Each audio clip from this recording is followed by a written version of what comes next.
Dicen las Escrituras en esta mañana: viéndose Jesús rodeado de mucha gente, mandó pasar al otro lado. Y vino un escriba y le dijo: Maestro, te seguiré a donde quiera que vayas. Jesús le dijo: las zorras tienen guaridas y las aves del cielo nidos, mas el Hijo del Hombre no tiene dónde recostar su cabeza. Otro de sus discípulos le dijo: Señor, permite que vaya primero y entierre a mi padre. Jesús le dijo: sígueme, deja que los muertos entierren a sus muertos. Esta es palabra de nuestro Señor. Amén. Después de haber concluido la semana pasada con la narración literaria de 3 milagros en el libro de Mateo, recordamos que el primero de ellos fue la sanación de un muerto en vida, mejor conocido como el leproso. Seguido a ello, Mateo nos narra la sanación del siervo de un hombre gentil, de alguien que no tenía que tener comunión con el pueblo de Israel, mejor conocido como el siervo del centurión.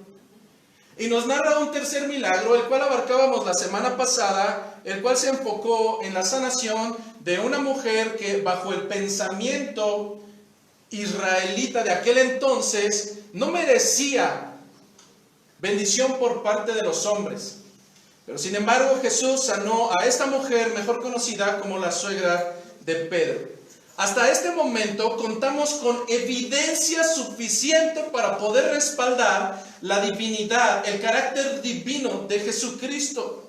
Sin duda, con toda esta información, para un pueblo judío, era más que evidente que este hombre no era un charlatán y no era un loco, sino que sin duda estábamos comenzando a hablar de aquel que habían estado esperando, el Rey de Reyes y Señor de Señores.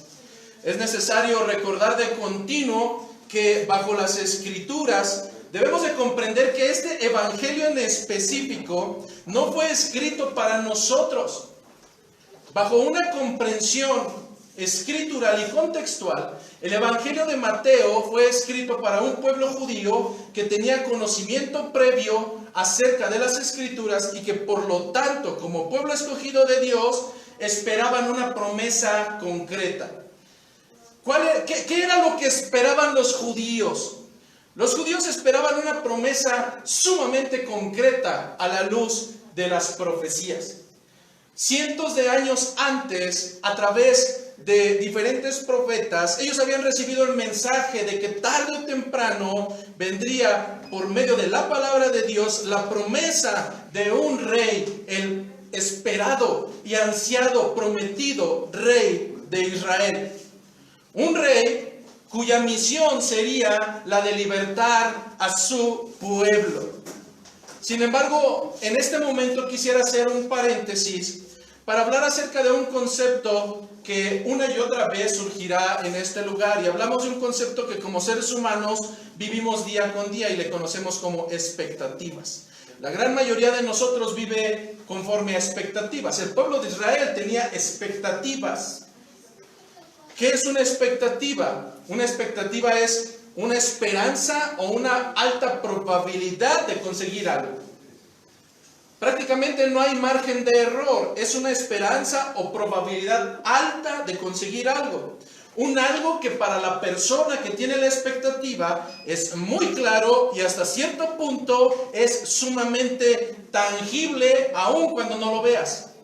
De manera previa, tú lo esperas y tu expectativa es esa que prácticamente lo visualizaste. Sin embargo, en este sentido, ¿qué pasa cuando una expectativa es falsa o es inalcanzable o al momento en que llega no corresponde a conforme a lo que yo esperaba? Pues seguramente el resultado de que no se cumplan mis expectativas o tus expectativas traerá como resultado algo sumamente desastroso, desmotivante y nos dejará seguramente con un sentido de frustración.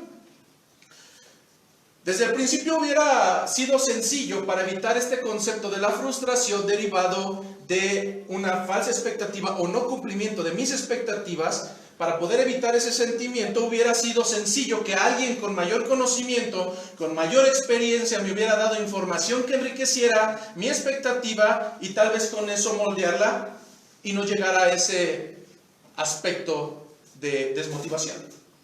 Voy a tratar de poner un ejemplo para poderlo clarificar un poco más. La gran mayoría de nosotros, para las personas que nos siguen en las redes sociales, para gran parte de nosotros en México, en nuestra niñez, bajo otra comprensión, o esperábamos en el mes de diciembre o enero a los Reyes Magos, o esperábamos a Santa Claus. Y durante todo el año los pequeños se portan como hijos de Satanás, pero en los últimos meses se portan sumamente bien, porque si no los regalos eran sumamente desastrosos. Y entonces tienes a Martín, tienes a Alba de pequeños esperando su regalo, y en su pensamiento estaba el juguete de moda o lo que esperaban recibir. Ciertamente sabemos que en este contexto los papás eran quienes ponían esos regalos. Y cuando la economía no se encontraba bien, pues ellos trataban de moldear tus expectativas. Y entonces cuando Martín esperaba la bicicleta vagabundo, que era la de moda en ese entonces, el papá le decía, no, mira, los cochecitos de fricción son más bonitos. ¿Por qué? Porque simplemente cuando llegara el momento en que Martín no viera la bicicleta vagabundo en ese lugar, se iba a desmotivar, iba a desfallecer, y muy probablemente iba a ser un berrinche. Simplemente iba a haber una caída de esas expectativas. ¿A qué viene todo esto? Los judíos tenían expectativas sumamente altas. Era un pueblo que bajo su experiencia esperaban a un rey que seguramente si anteriormente había abierto el mar en dos, su llegada no podría desmerecer a eso. Esperaban a un rey que había hecho que el alimento durante la libertad se les diera día con día. Milagros, carruajes, expectativas muy altas. ¿Qué es lo que está haciendo Mateo a través de este evangelio? Lo que está haciendo Mateo a lo largo de este evangelio es complementar la información necesaria para los judíos, evitando así que su pensamiento sea engañoso bajo falsas expectativas, dejando en claridad que Jesucristo en verdad es el Mesías. En este sentido, los judíos esperaban a un rey, el rey de Israel todopoderoso, un libertador que los liberara de la sumisión que históricamente como pueblo habían tenido por parte de los medas, de los babilónicos, y que ahora bajo el imperio romano se encontraban en la misma historia, en el mismo contexto. Así es que lo que ellos esperaban es: Rey de Reyes, llega ya, libértanos de esto que nos tiene cautivos. Las expectativas de ellos eran en un plan físico. Jamás fue en un plan espiritual. Su ego y sus expectativas estaban hasta los cielos, que ellos nunca pensaron que habían sido esclavos espiritualmente. Aunque en verdad la evidencia de sus vidas daba cuenta que si bien conocían las escrituras en todo sentido, vivían una falsa religiosidad que solamente los llevaba al engaño. Mientras se comportaban como cualquier gentil, podían recitar las escrituras al igual que Satanás, pero eso no tenía mayor efecto en sus vidas cotidianas. Pero ellos percibían que eran libres. Ellos provenían de la simiente de Abraham. ¿Esclavos? Nunca hemos sido, pero esas eran sus expectativas. Bajo el pensamiento de los israelitas, ellos no concebían a un rey de Israel libertador y que a la vez fuera el siervo sufriente que se narraba en el libro de Isaías. Lo que hace de manera extraordinaria Mateo es que aun cuando en el pensamiento de un israelita esto sería sumamente aberrante, pensar que mi rey es rey y que a la vez se humillan, eso no está bien. Ellos ya estaban hartos, estaban fastidiados de tanta humillación. de tal manera que en sus expectativas el rey tendría que venir a librarles de todo esto de lo cual habían sido presos. Simplemente en su pensamiento no había lógica, no había razón de que ambas figuras de las profecías fueran los mismos. Sin embargo, Mateo, ¿qué es lo que hace?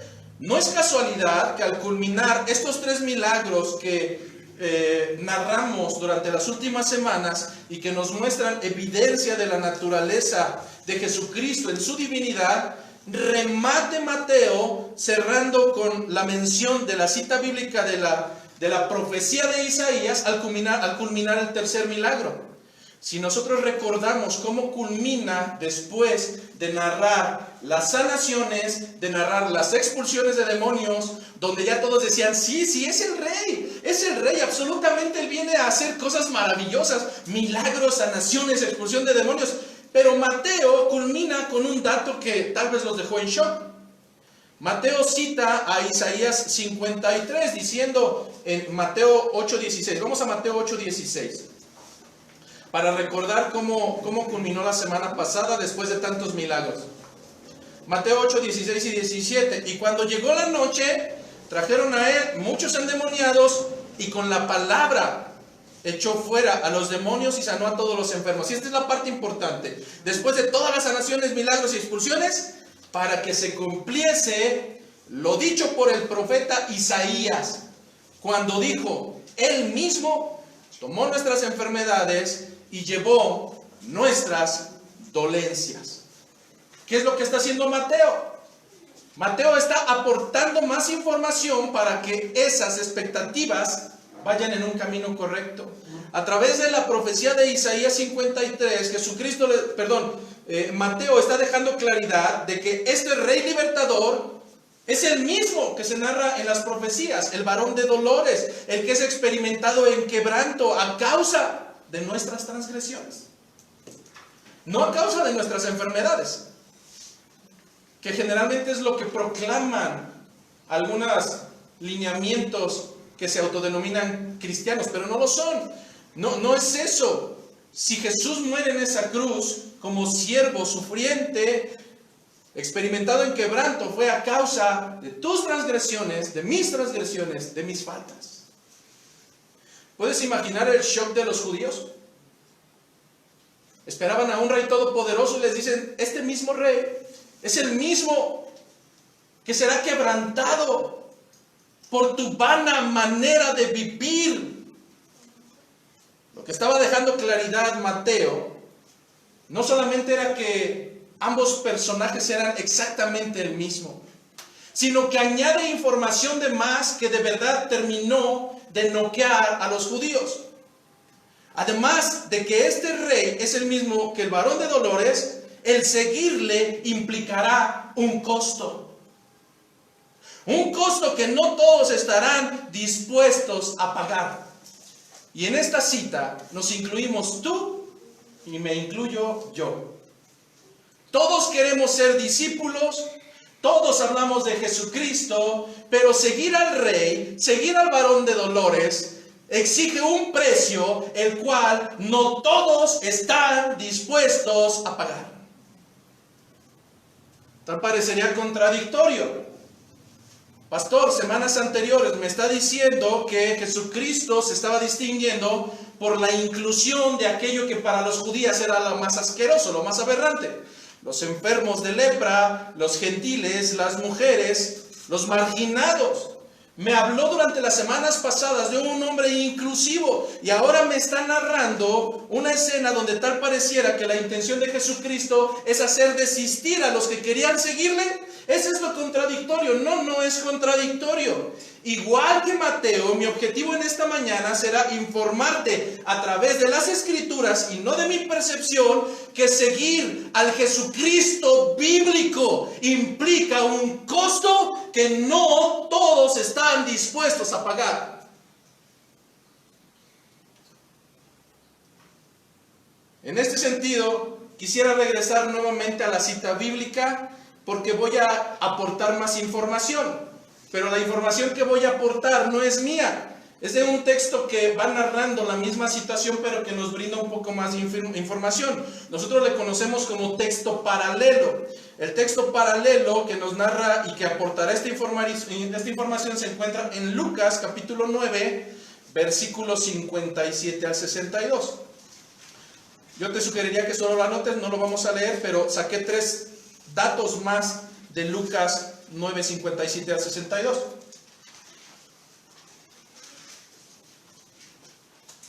Mientras el texto de Mateo comienza así: viéndose Jesús rodeado de mucha gente, mandó pasar al otro lado.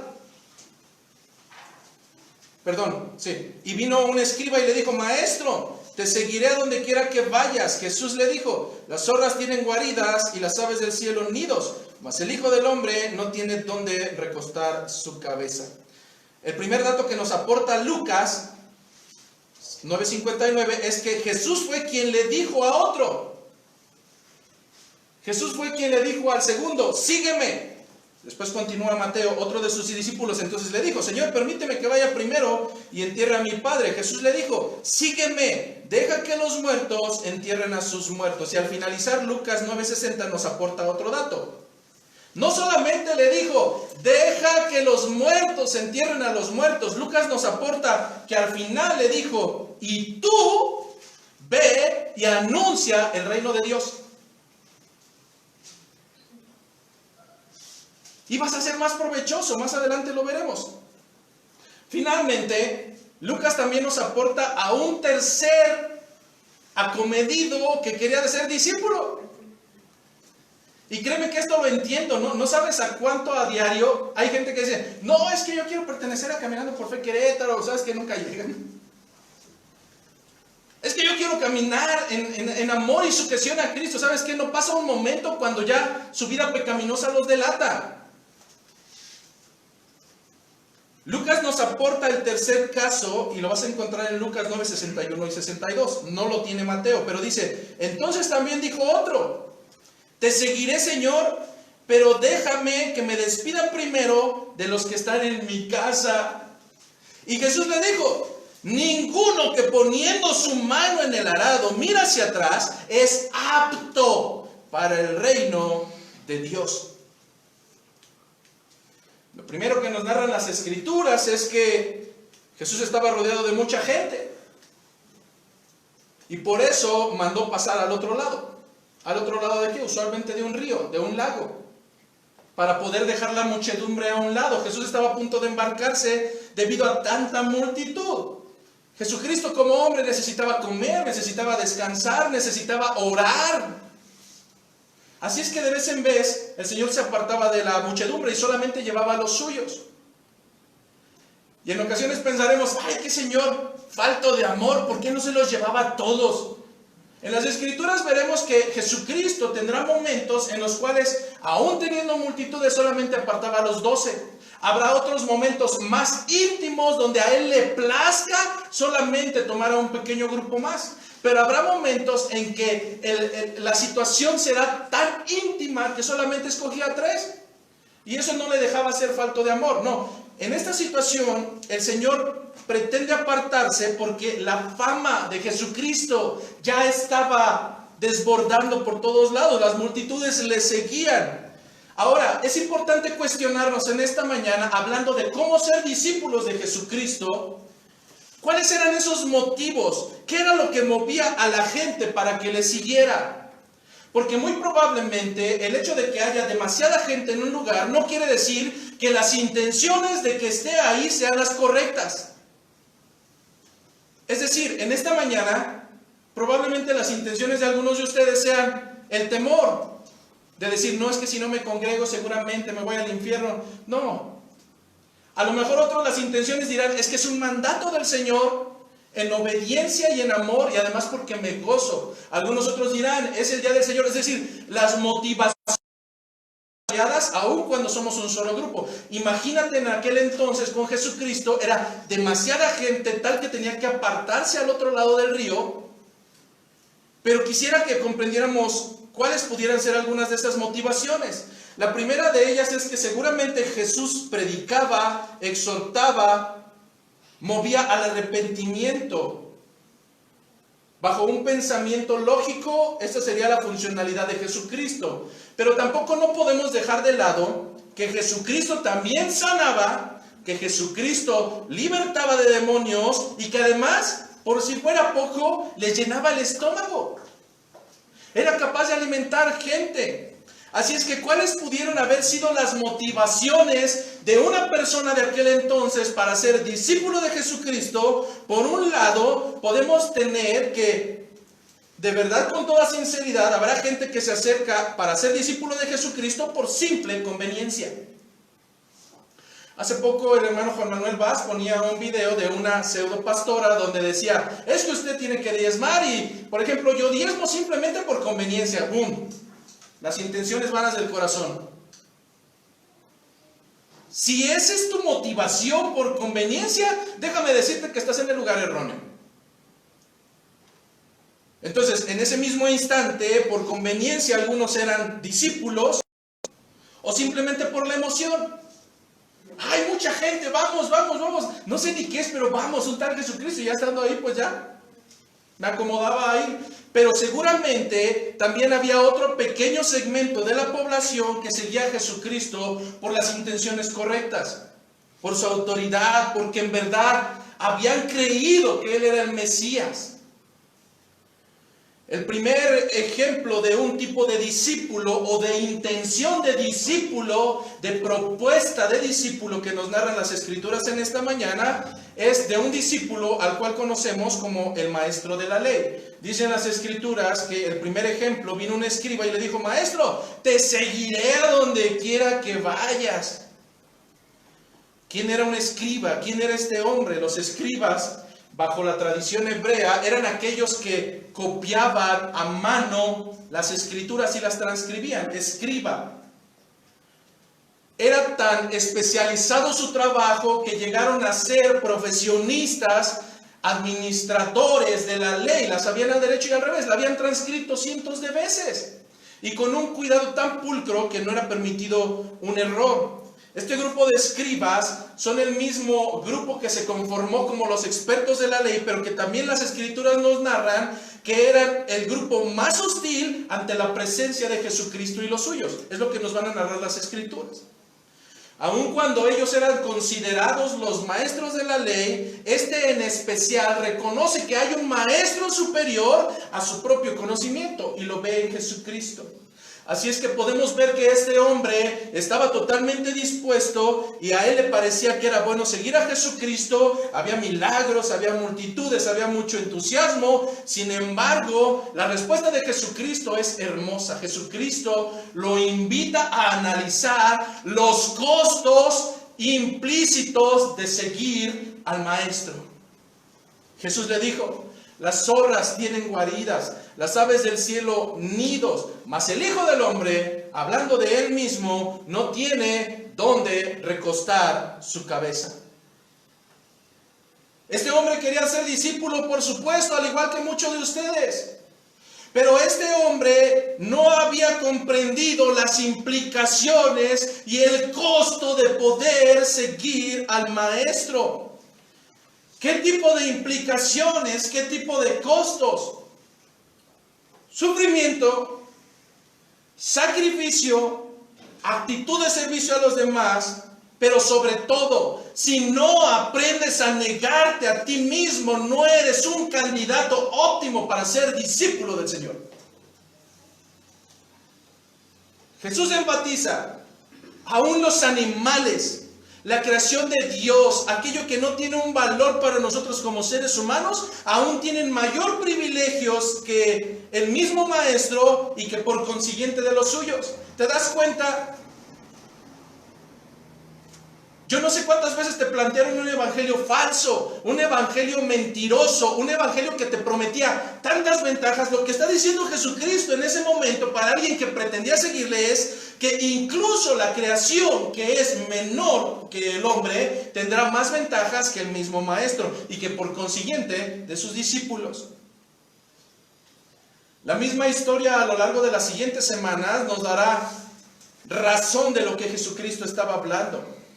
Escuche solamente. En el libro de Juan, capítulo 5, versículo 18, Judea no solamente le rechazó, sino que aún procuró matarle. Hablamos de Jesucristo. En el libro de Juan, capítulo 6, versículo 66, encontraremos una narración hermosa donde algunos de sus discípulos dieron marcha atrás, murmurando contra Jesucristo, diciendo: tú eres esta palabra, ¿quién podrá resistirla? Las escrituras dicen que a partir de ese momento muchos de sus discípulos dieron marcha atrás y nunca más volvieron. Nunca más volvieron. Lo más hermoso es que Jesucristo nunca salió a mendigarles: por favor, quédense, vengan, anden. No.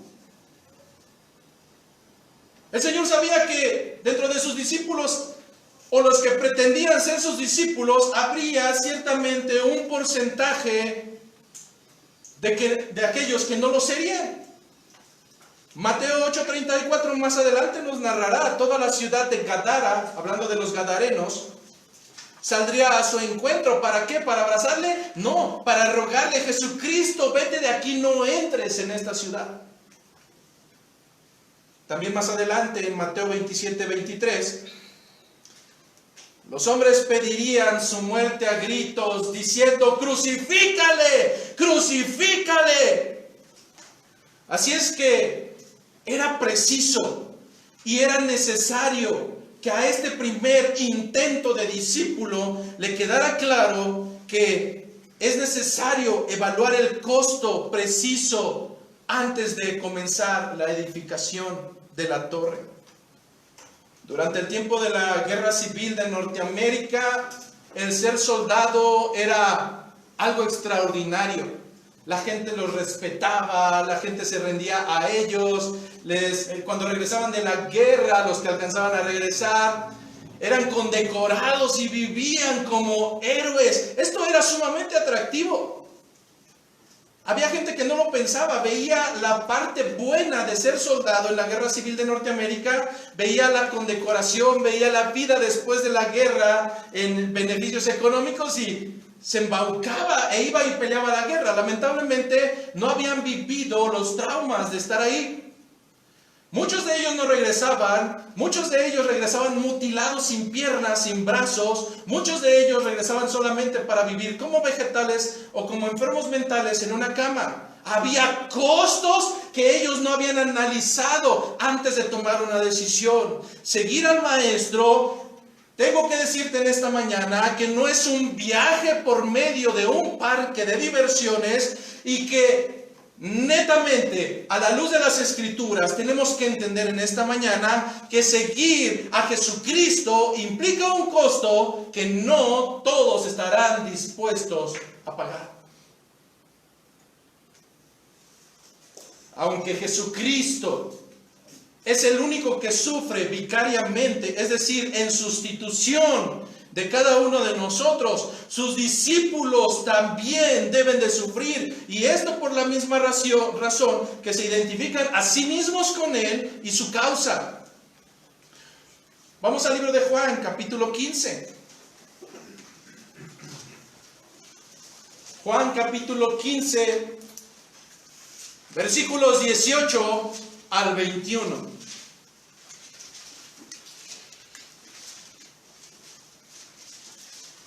Pastores, que hasta ahorita no he visto esos costos. Para allá vamos. Juan capítulo 15, versículos 18 a versículo 21.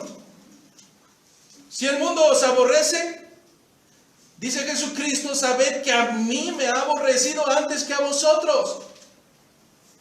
Si fuerais del mundo, el mundo amaría lo suyo. Pero porque no sois del mundo, antes yo os elegí del mundo. Por eso el mundo os aborrece. Acordaos de la palabra que yo os he dicho: el siervo no es mayor que su señor. Aprendes de esto, integrante de Caminando por Fe Querétaro. El siervo no es mayor que su señor.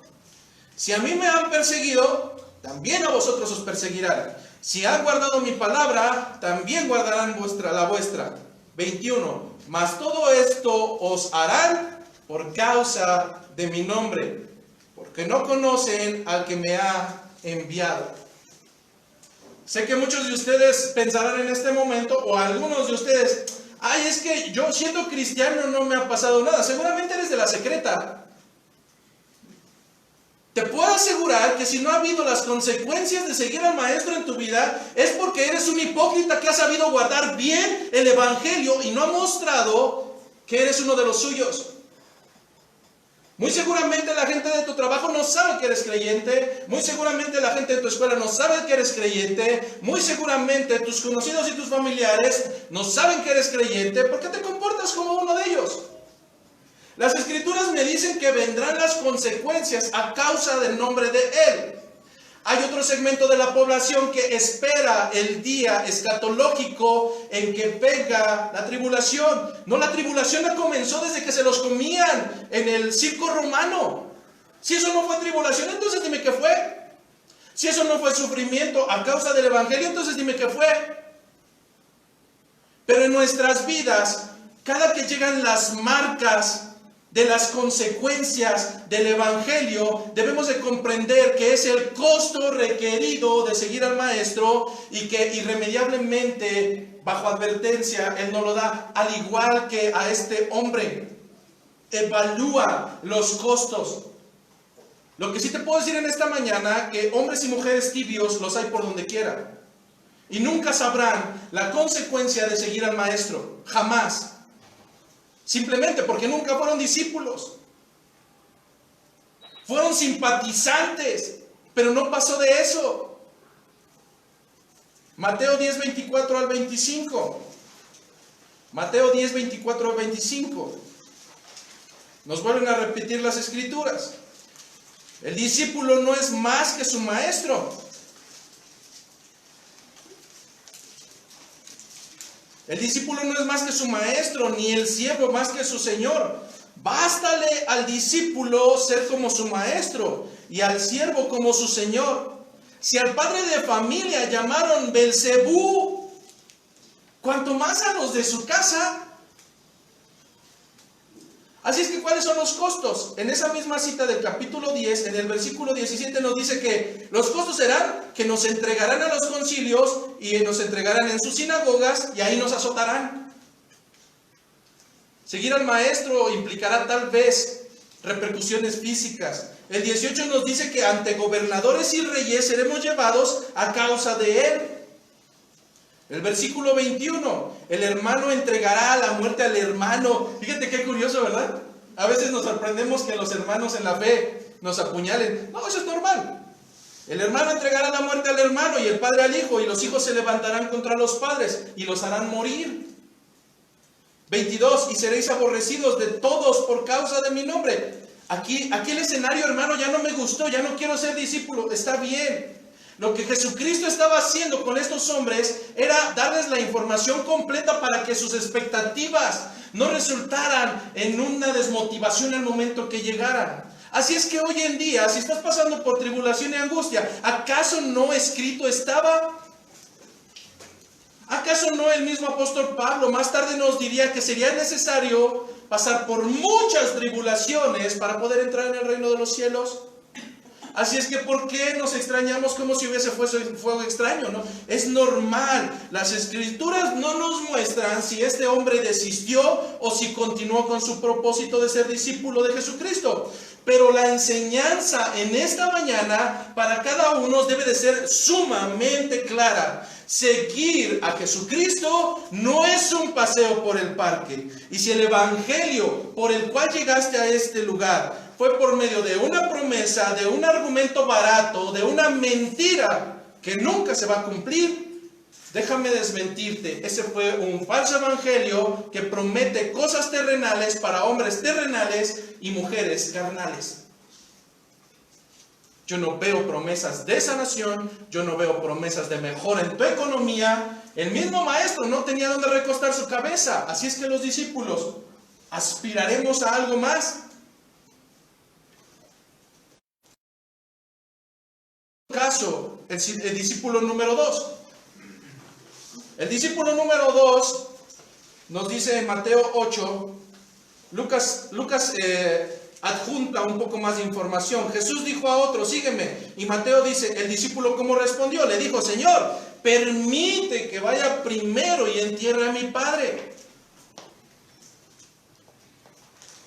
Esa justificación no me parece tan barata, ¿verdad? Digo, hay justificaciones en el pueblo de Dios que son sumamente baratas. Y que dices, no, por favor, si vas a mentir, esfuérzate un poco más. Digo, tengo 41 años prácticamente y esa excusa me parece como de kinder. Entonces, la excusa o la justificación que está poniendo este hombre a mí me parece válida. Déjame que primero vaya y entierre a mi padre. Él quería ser discípulo y es importante que notes que esto fue después de haber escuchado la invitación que le hacen al escriba. Es decir, el escriba iba así y lo bajan, ¡fum!, bajo. Evalúa primero. Este segundo ya había escuchado las implicaciones y aún así expresa su sentir de ser un seguidor de Jesucristo, un seguidor permanente, íntimo. Pero ¿sabes cuál fue la excusa? Sí quiero ser, sí le voy a echar muchas ganas, pero ahorita no. ¿Te suena familiar ese argumento? ¿Te suena familiar el argumento de, no, sí, hermano, vamos a echarle ganas y vamos a crecer y vamos a hacer, pero ¿sabe qué? Pero pasado mañana, porque pues, ¿sabe qué? Ahorita tengo que enterrar a mi papá. Si quieres estar en las cosas del Señor, pero no ahora, tal vez más adelante. La justificación de ir a enterrar a su padre tiene dos vertientes según los expertos. Una de ellas es que en verdad se refiere a que su padre acababa de morir y usualmente en el pueblo judío el entierro era muy próximo a cuando alguien muere. Es decir, ¿cuánto se tardaría este hombre si este fuera el caso? No se tardaría absolutamente nada. Va, lo entierra y tal vez al día siguiente podría ir a buscar a Jesucristo. Para el judío era un deber sumamente religioso y un acto de misericordia al dar sepultura a un hombre muerto. Prioritariamente era una actividad que no se podía postergar anteponiendo cualquier otra cosa. De verdad era un razonamiento lógico. Sin embargo, la respuesta de Jesucristo es tajante. Tenemos un segundo escenario donde hay algunos teólogos que dicen que esta misma expresión, deja primero que vaya y entierre a mi padre, es una excusa que pone una persona en el sentido cultural de aquel momento. Tal como ahora hay hijos que tal vez son los últimos en casarse en algunos lugares y ellos se quedan a cargo de los papás. ¿Y cuál es el objetivo? Que ellos no se pueden casar, ellos no pueden hacer absolutamente nada sino hasta que los papás fallezcan. Algunos teólogos dicen que esta excusa era la intención que culturalmente daban algunos de decir, bueno, es que tengo el compromiso con mis padres y una vez que ellos fallezcan, entonces puedo seguirte. Déjame primero que entierre a mi padre y después te sigo. Lo cual implicaría la probabilidad estadística de todavía mucho mayor tiempo que el caso primero. Pero a final de cuentas, sea cual fuera el caso, la respuesta de Jesucristo no tiene posibilidad de elección. Ante la intención de ser su discípulo, no puede haber una justificante de tiempo. ¿Cuántas veces no oramos el Padre Nuestro y decimos, se haga tu voluntad, así en la tierra, así como en el cielo? En el cielo Él da una orden y se cumple inmediatamente. No hay justificación lógica alguna para no hacer lo que el Señor está pidiendo. El Señor le había dicho, sígueme, y Él le dice, dame tiempo. ¿Cuánto tiempo? ¿Poco? ¿Mucho? No. No. Deja que los muertos entierren a sus muertos y tú ve y anuncia el reino de Dios.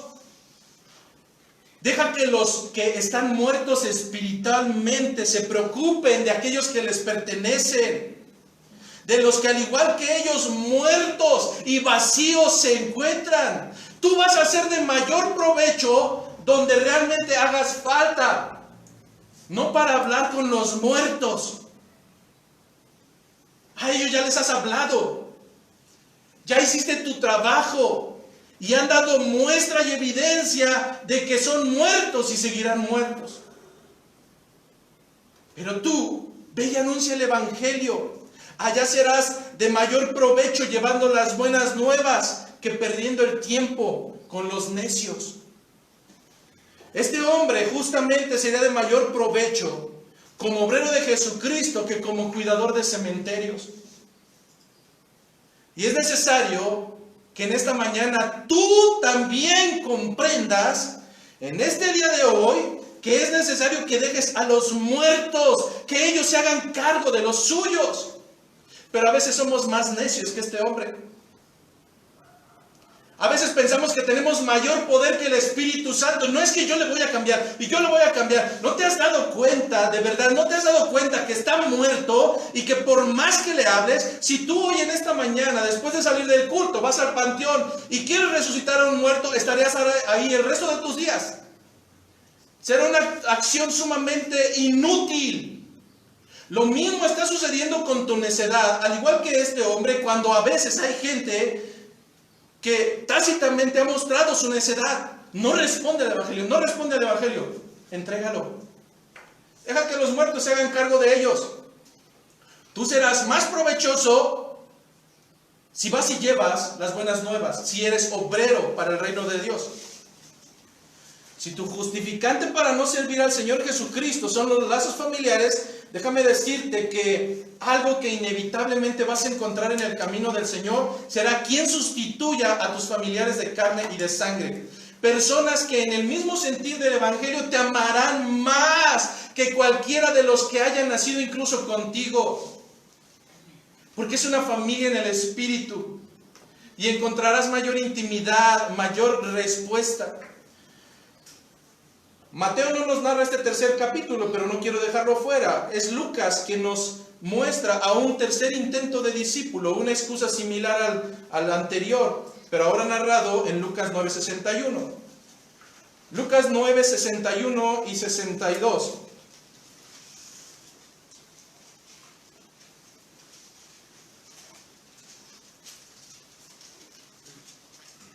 Lucas 9:61 y 62.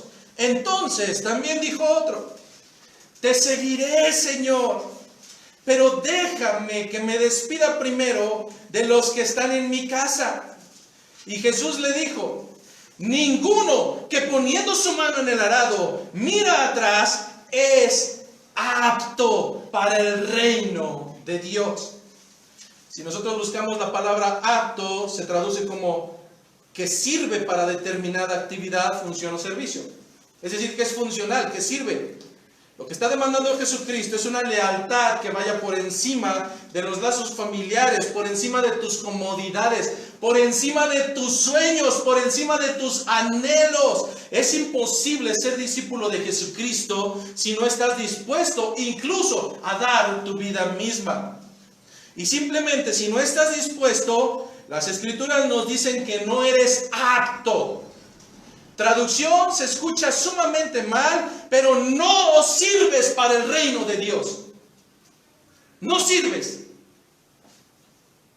No estás dispuesto a negarte a ti mismo. No estás dispuesto a doblegarte, a alcanzar tus sueños, tus anhelos. No estás dispuesto a hacer a un lado cuando va contracorriente de la familia. Y en esto tengo que ser claro. No es que votes a tu familia, no es que vayas y prediques y desatiendas a lo de la casa. Tu primer ministerio es en la casa. Y si no estás cumpliendo tu rol en la casa, nuevamente vuelves a ser no apto, nuevamente vuelves a ser inútil para las cosas del Señor. El discipulado empieza en la casa. Pero si después de tener bajo dominio en tu casa, sigues sin cumplir el mandato del Señor, por poner justificantes con cualquier otra cosa, simplemente eres inútil, no eres apto para las cosas de Dios, no eres apto para ser un discípulo. Pero es que yo quiero, sí, también yo quiero ser actor, pero soy pésimo. Traducción, no sirvo para eso. ¿Cuántas veces no escuchamos a alguien? No, es que yo quiero estar en alabanza, yo quiero cantar. A ver, échate una. No, ¿sabes qué? Mejor dedícate a forrar Biblias o... ¿Por qué? No eres capaz, no eres apto, no tienes las cualidades. De la misma manera, lo que nos están hablando las Escrituras en esta mañana son los costos, las cualidades, las aptitudes para poder ser discípulo de Jesucristo. No basta con estar maravillado con los milagros de Jesús, no basta con vivir motivado a causa del nombre de Jesús. Lo vital es seguirle a Él y seguirlo aún a sabiendas de lo que ello implica. Y llegamos así al cierre de este mensaje. Tenemos un último discípulo o inténtulo discípulo que no se encuentra en las Escrituras, pero lo tenemos hoy aquí. Es el discípulo moderno. Después de todo este mensaje, tengo que hacer una pregunta. ¿En verdad eres apto? ¿En verdad eres un discípulo de Jesucristo?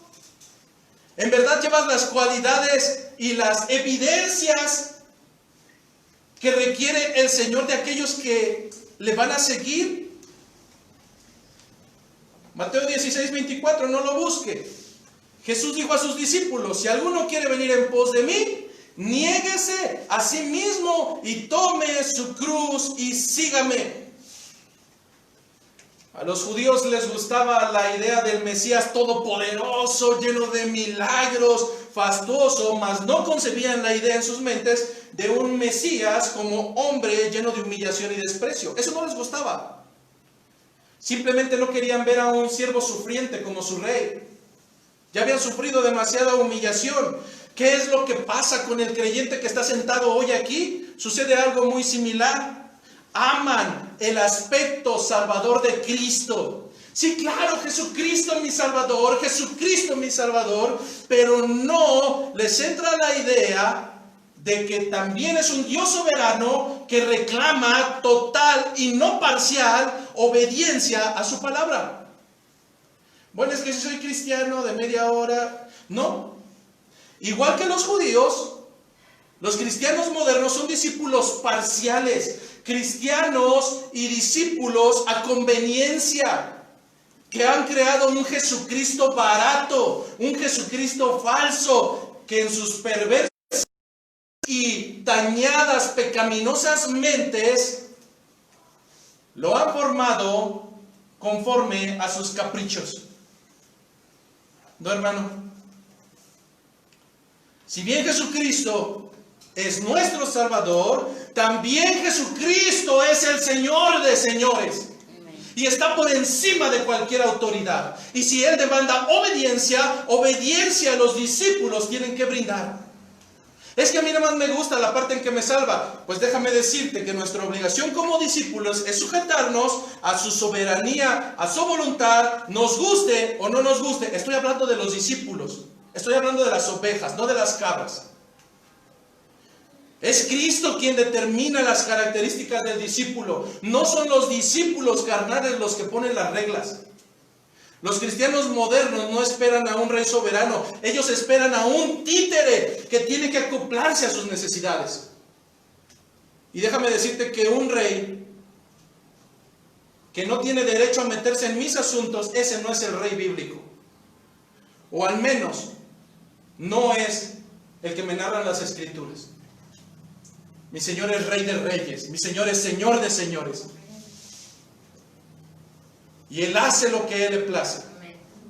El cristiano moderno lamentablemente ha llegado a un pensamiento pecaminoso donde en su mente retorcida piensa que es discípulo porque un día se remojó en las aguas. Y digo se remojó porque ese bautizo no le ha traído a nueva vida. No es una nueva criatura. Ese cristiano moderno piensa que es creyente porque canta alabanzas. No se las sabe, ¿verdad? Pero las canta los domingos. Ese cristiano moderno piensa que es cristiano porque le han permitido asistir a un lugar donde se congregan los cristianos. Él piensa que es cristiano porque cuando tiene el agua hasta el tope, va y suplica a un Dios el cual no lo conoce porque nunca tiene comunión con Él. Esto es una blasfemia. Esto es un engaño. Pues este será cualquier Cristo, pero no es el Cristo bíblico. Hemos de entender, hermanos, en esta mañana que Jesucristo no solamente es nuestro Salvador, sino que también es nuestro Señor. Y a un amo no se le retoba, a un amo no se le cuestiona, a un amo no se le desobedece, a un amo solamente puede dársele adoración y obediencia. Quiero desengañarte en esta mañana para que tus expectativas no sean baratas como en otros lugares. No hay salvación si no hay obediencia. Pudiste haberte reunido los 365 días del año en un lugar. Hiciste mandas, hiciste colectas, ayudaste a los necesitados. pero tu vida sigue siendo en desobediencia, no eres un discípulo. No hay salvación si no hay obediencia. Pero si quieres seguir en tu vana manera de seguir, sigue así, solamente te seguirás engañando. Juan 14, 23 y 24. Juan 14, 23 y 24. Estamos por terminar, lo juro, Paloma. Juan 14, 23 y 24.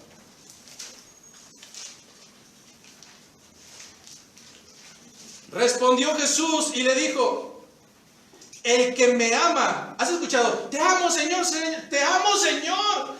Bueno, dice Jesucristo, respondiendo le dijo: el que me ama, mi palabra guarda. Es decir, mi palabra atesora, mi palabra la lleva a cabo.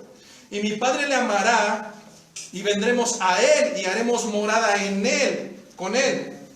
24. ¿Qué pasa con nosotros? El que no me ama, no guarda mi palabra. Y la palabra que habéis oído no es mía, sino del Padre que me envió. Así es que, hermanos, en esta mañana el Señor nos vuelve a recordar, a la luz de Lucas 9:23, no lo busque, Lucas 9:23, si alguno quiere venir en pos de mí, niéguese a sí mismo, tome su cruz cada día y sígame. Al igual que semanas anteriores, hablábamos acerca de la puerta angosta y el camino estrecho. Por esa puerta no vas a poder entrar sin ser su discípulo. Por esa puerta de salvación que lleva a vida eterna no podrás entrar si no estás dispuesto a pagar los costos del discipulado.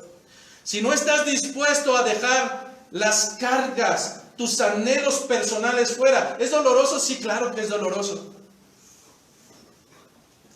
Pero es lo que el Señor nos demanda a cada uno de nosotros. Por esa puerta angosta no vas a poder entrar con tu vida pecaminosa, solamente cabes tú. Por esa puerta angosta y el camino estrecho no puedes entrar con tu mochila de banalidades. Solamente puedes entrar tú. Pero te das cuenta, habrá momentos en que quieras entrar con ellos y el mismo espacio no te lo permitirá. Es necesario que te deseches de tu vida pecaminosa, de tus anhelos, de tus sueños, que aprendas a negarte a ti mismo para poder ser obediente a ese Maestro llamado Jesucristo. Pero si por el contrario sigues en necedad y en insistencia de ser amigo del mundo, tengo que recordarte en esta mañana que irremediablemente seguirás constituyéndote como enemigo de Dios.